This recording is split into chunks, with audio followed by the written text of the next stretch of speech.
Assalamualaikum warahmatullahi wabarakatuh. Selamat siang. Kami di sini kelompok 3 akan mempresentasikan hasil diskusi kami tugas agama 2 yang berjudul konsep kependudukan dalam Islam. Selanjutnya,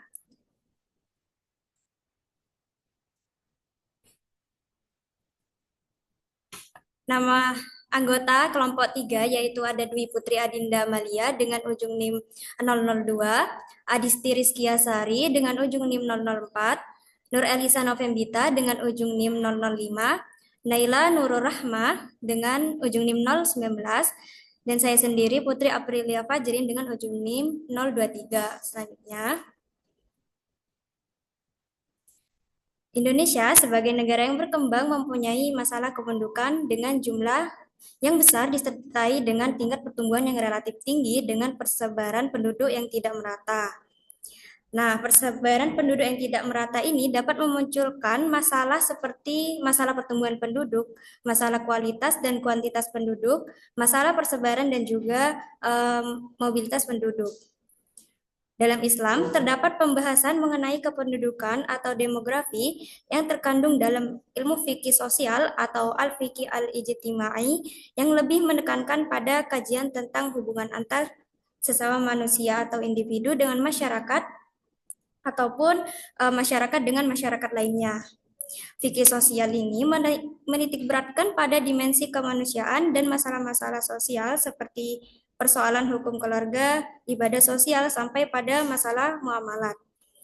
Nah, tujuan kami membahas topik ini yaitu agar kami mengetahui dan memahami bagaimana konsep kependudukan dalam perspektif Islam, apa saja macam-macam aspeknya, serta bagaimana hubungan konsep kependudukan dalam Islam dengan kesehatan masyarakat. Selanjutnya,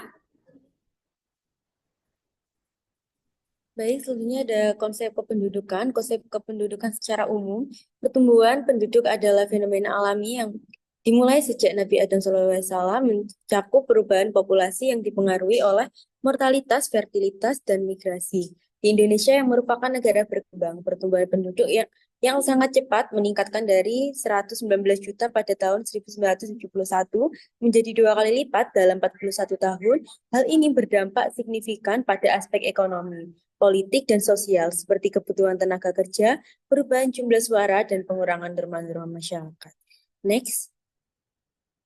Selanjutnya ada konsep kependudukan. Konsep kependudukan yang secara Islam, dalam Islam konsep kependudukan merupakan salah satu aspek yang sangat diperhatikan karena hal ini menyangkut manusia yang pada dasarnya diturunkan ke bumi sebagai seorang khalifah atau pemimpin. Salah satu bukti bahwa masalah kependudukan dan segala aspeknya menjadi sebuah konsep Islam adalah dengan dibahasnya berbagai macam hal tentang kehidupan manusia dalam kitab Al-Quran.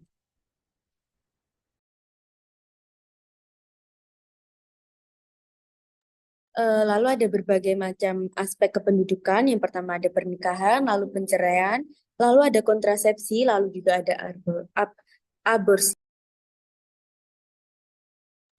Next.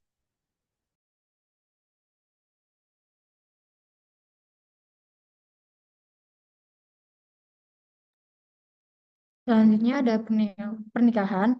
Pernikahan adalah bentuk keseriusan dalam suatu hubungan dan menjadi salah satu bentuk ibadah kepada Allah Subhanahu wa taala, serta menjadi tempat sempurna dalam mendapatkan pahala dan ridho dari Allah. Sehingga pernikahan menjadi sakral dan harus dijaga hingga maut memisahkan. Pernikahan menjadi asas hidup untuk menjadi yang lebih baik. Pernikahan tidak hanya melaksanakan ibadah, tetapi juga membangun rumah tangga dan keturunan. Selain itu, pernikahan merupakan ikatan lahir batin yang sah menurut agama.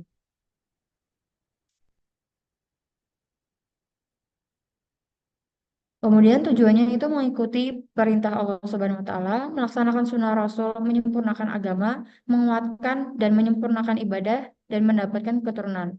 Tata cara pernikahannya itu hitbah eh, melalui atau peminangan, kemudian ada akad nikah, dan yang terakhir ada walimah. selanjutnya adalah perceraian.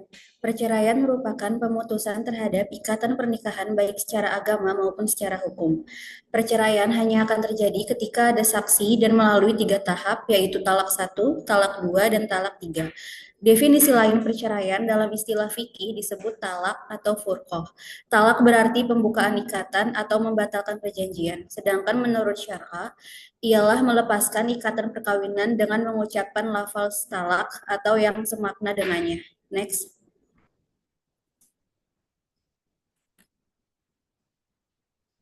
Selanjutnya ada bentuk-bentuk perceraian dalam Islam.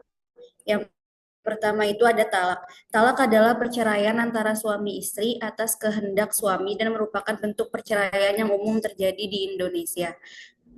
Yang kedua itu ada talik talak. Talik talak artinya talak yang digantungkan terjadinya terhadap suatu peristiwa tertentu sesuai dengan perjanjian. Yang ketiga ada kuluk atau mubaroh, yaitu bentuk perceraian atas dasar persetujuan kedua belah pihak dan merupakan keistimewaan dalam Islam. Karena sebelum Islam si istri dalam prakteknya tidak mempunyai hak apapun juga untuk meminta diceraikan. Yang keempat ada fasak, yaitu suatu lembaga perceraian karena tertipu atau karena tidak mengetahui sebelumnya bahwa perkawinan istri yang telah dinikahinya itu ada cacat atau salah satu pihak merasa tertipu. Selanjutnya yang kelima ada ila, adalah salah satu bentuk perceraian yang berarti suami bersumpah bahwa tidak akan mencampuri istrinya dan dia tidak mentalak atau menceraikan istrinya, berarti membuat istrinya menderita.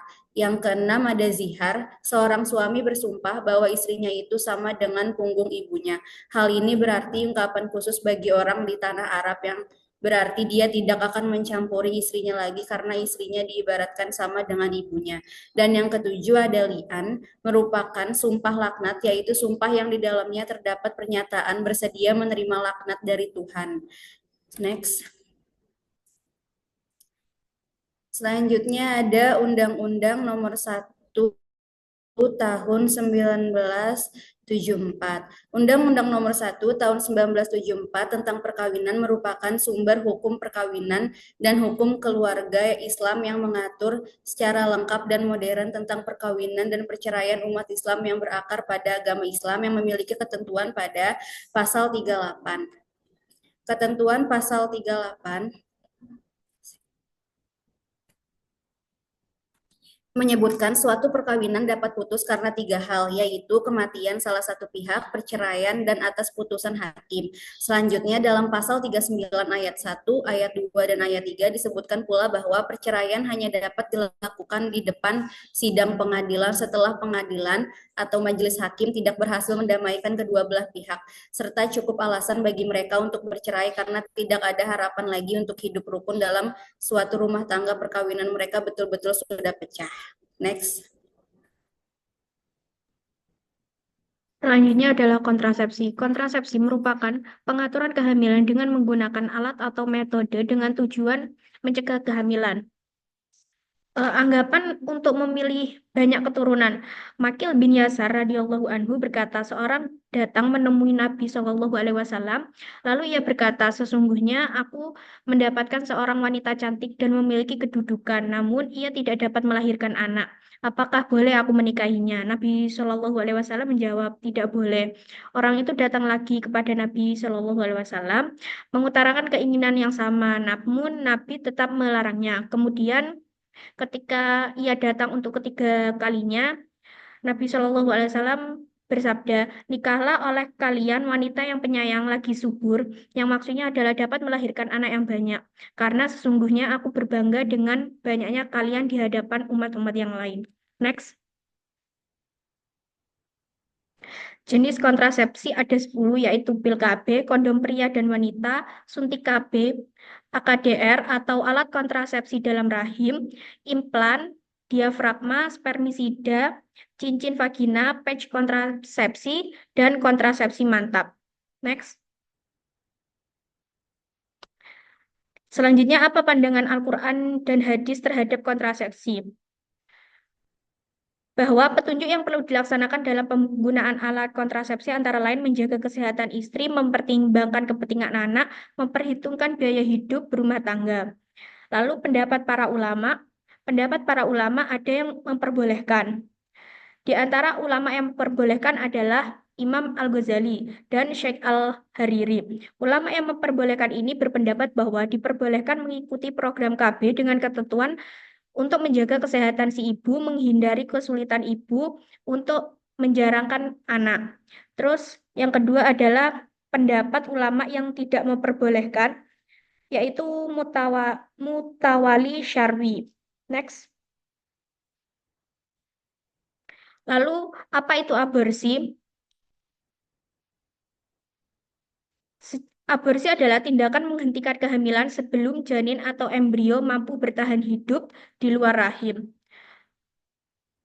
Ulama berbeda pendapat tentang hukum yang melakukan aborsi sebelum usia bayi dihidupkan rohnya. Sebagian ulama memperbolehkan dengan alasan tidak ada nyata yang dibunuh, sedangkan sebagian yang lain mengharamkannya karena dianggap membunuh bayi. Next. Lalu bahaya aborsi dalam kesehatan, yaitu yang pertama adalah perdarahan berat.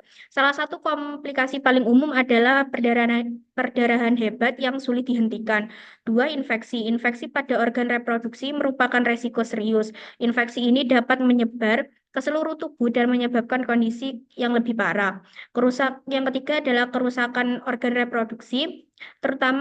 Aborsi terutama yang dilakukan secara tidak aman dapat menyebabkan kerusakan pada rahim.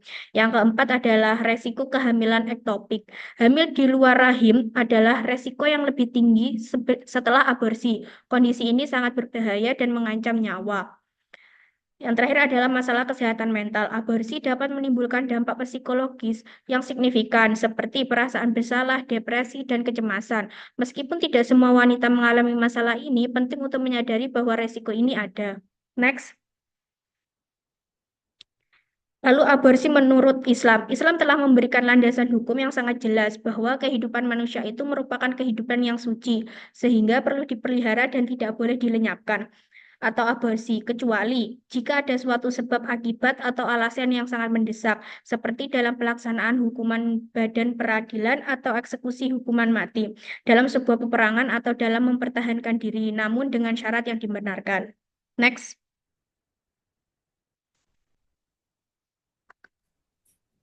Kesimpulan.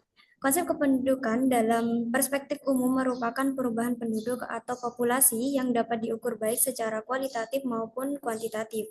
Perkembangan penduduk meliputi beberapa faktor, di antaranya mortalitas, fertilitas, dan migrasi. Dalam Islam, konsep kependudukan sangat diperhatikan karena manusia dipandang sebagai khalifah di bumi. Pertumbuhan penduduk yang cepat tanpa diimbangi dengan perekonomian yang baik dapat mempengaruhi pembangunan nasional. Oleh karena itu, program keluarga berencana atau KB menjadi salah satu solusi yang sesuai dengan ajaran Islam. Aspek kependudukan dalam Islam terdiri dari pernikahan, perceraian, kontrasepsi, dan aborsi. Dalam Islam, kependudukan dan kesehatan masyarakat saling berkaitan. Islam mendorong perilaku hidup sehat melalui ajaran kebersihan dan dukungan emosional dari komunitas agama yang juga menjaga kesehatan mental. Selain itu, agama berperan dalam promosi kesehatan melalui program masyarakat dan membahas keluarga berencana untuk mengontrol angka kelahiran. Lembaga pendidikan berbasis agama juga mendidik pentingnya kesehatan fisik dan mental, membentuk masyarakat yang lebih sehat. Selanjutnya, saran. Islam memberikan aturan yang jelas dalam berbagai aspek kehidupan, khususnya yang berkaitan dengan kependudukan, seperti pernikahan, perceraian, kontrasepsi, dan aborsi. Aturan-aturan ini bertujuan untuk kemaslahatan umat manusia. Oleh karena itu, penting bagi setiap individu untuk mengikuti pedoman tersebut agar kehidupannya senantiasa berada dalam kebenaran serta memperoleh kebaikan di dunia dan akhirat. Selanjutnya,